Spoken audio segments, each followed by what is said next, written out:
Assalamualaikum warahmatullahi wabarakatuh. Perkenalkan, nama saya Septiani dari kelas PAI 4E. Di sini saya akan menyelesaikan tugas UTS mata kuliah Hadis Tarbawi tentang hadis kepemimpinan perempuan yang diampu oleh Ibu Hajah Debibik Nabilatul Fauziah LC.MA.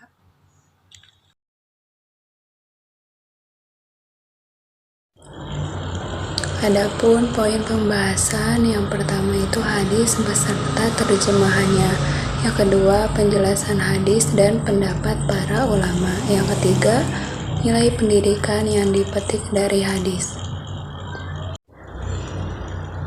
Poin pembahasan yang pertama yaitu hadis tentang kepemimpinan perempuan. Bismillahirrahmanirrahim. Haddatsana Utsman bin Haisami, haddatsana Aufun anil Hasani an Abi Bakrata qala laqad nafa'anillahu bi kalimatin sami'tuha min Rasulullah sallallahu alaihi wasallam ayyamal jamal ba'dama kitu an al-haqqa bi ashabil jamal wa uqatila ma'ahum qala lamma balagha Rasulullah sallallahu alaihi wasallam anna ahla farisa qad malaku alaihim binta Kisra qala la yufliha qaumun wallau amrahum mra'atan, yang artinya dari Utsman bin Haisam, dari Auf, dari Hasan, dari Abi Bakrah berkata, Allah memberikan manfaat kepadaku dengan sebuah kalimat yang kudengar dari Rasulullah Shallallahu Alaihi Wasallam pada hari menjelang perang Jamal. Setelah aku hampir membenarkan mereka atau Ashabul Jamal dan berperang bersama mereka, ketika sampai kabar kepada Rasulullah Shallallahu Alaihi Wasallam bahwa bangsa Persia mengangkat putri Kisra sebagai pemimpin. Beliau bersabda, tidak akan beruntung suatu kaum yang menyerahkan urusan mereka kepada wanita. Hadis riwayat Al-Bukhari. Selanjutnya penjelasan hadis. Hadis ini diriwayatkan oleh Imam Al-Bukhari, salah satunya dalam Kitabul Fitan, bagian pembahasan tentang konflik atau fitnah.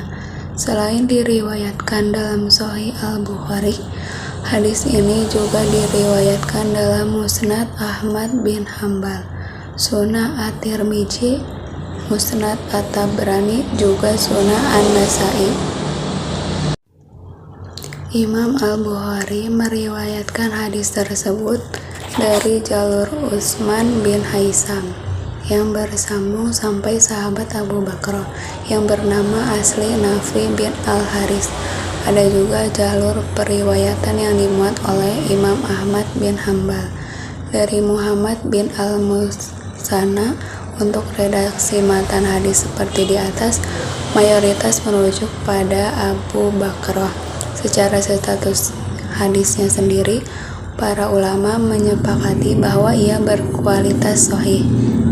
Salah satu konsekuensi hadis yang dihukumi sahih adalah ia dapat menjadi dasar hukum atau hujah dalam syariat. Dari pernyataan Nabi, tidak akan beruntung suatu kaum yang menyerahkan urusan mereka kepada wanita. Inilah debat panjang soal kepemimpinan perempuan terjadi. Selanjutnya ada asbabul wurud atau sebab diturunkannya hadis. Hadis tersebut diturunkan oleh Abu Bakrah adalah ketika konflik politik meruncing antara kubu Sayyidah Aisyah dan Sayyidina Ali bin Abu Thalib yang menjadi pemicu perang Jamal pada tahun 36 Hijriah. Posisi politik Abu Bakrah sendiri disebutkan tidak berpihak pada kubu Sayyidah Aisyah dan mendasar sikapnya pada pernyataan Nabi di atas. Pendapat para ulama, mayoritas ulama yaitu Imam Syafi'i, Imam Malik, dan Imam Ahmad berpendapat bahwa seorang pemimpin harus laki-laki. Begitu juga dengan presiden haruslah laki-laki berdasarkan surah An-Nisa ayat 34. Ditambah lagi dengan hadis dari Abi Bakrah yang diriwayatkan oleh Imam Al-Bukhari yang juga menjadi alasan yang dijadikan dasar bagi fatwa yang melarang perempuan menjadi pemimpin, yaitu ketika Nabi Shallallahu Alaihi Wasallam mendapatkan informasi bahwa bangsa Persia menjadikan putri Kisra sebagai raja atau ratu mereka setelah Kisra meninggal dunia. Para ulama di semua negara Islam telah menerima hadis ini dan menjadikannya dasar hukum bahwa seorang wanita tidak boleh menjadi pemimpin laki-laki dalam wilayah kepemimpinan umum. Imam Al-Baghawi mengatakan dalam kitab Syarhus Sunnah bahwa seorang perempuan tidak sah menjadi seorang pemimpin, karena seorang pemimpin itu harus keluar untuk berjihad dan selalu berada pada urusan atau perkara orang-orang muslim. Sedangkan perempuan itu lemah serta tidak mampu melakukan banyak urusan, karena perempuan itu kurang dan tidak sempurna, terlebih lagi pada urusan laki-laki. Nilai pendidikan yang dipetik dari hadis tentang kepemimpinan perempuan. Yang pertama itu, hadis tersebut tidak menyebutkan bahwa perempuan tidak boleh menjadi pemimpin. Yang tidak boleh itu adalah pemimpin imamatul uzma, tidak boleh khalifahnya perempuan. Adapun pimpinan daerah, ormas, pimpinan yang bisa dimusyawarahkan untuk digulingkan, maka boleh perempuan menjadi pemimpin. Yang kedua, para ulama membatasi perempuan menjadi pemimpin, bahwasannya perempuan itu karena lemah akalnya, bukan berarti lemah akalnya berarti bodoh.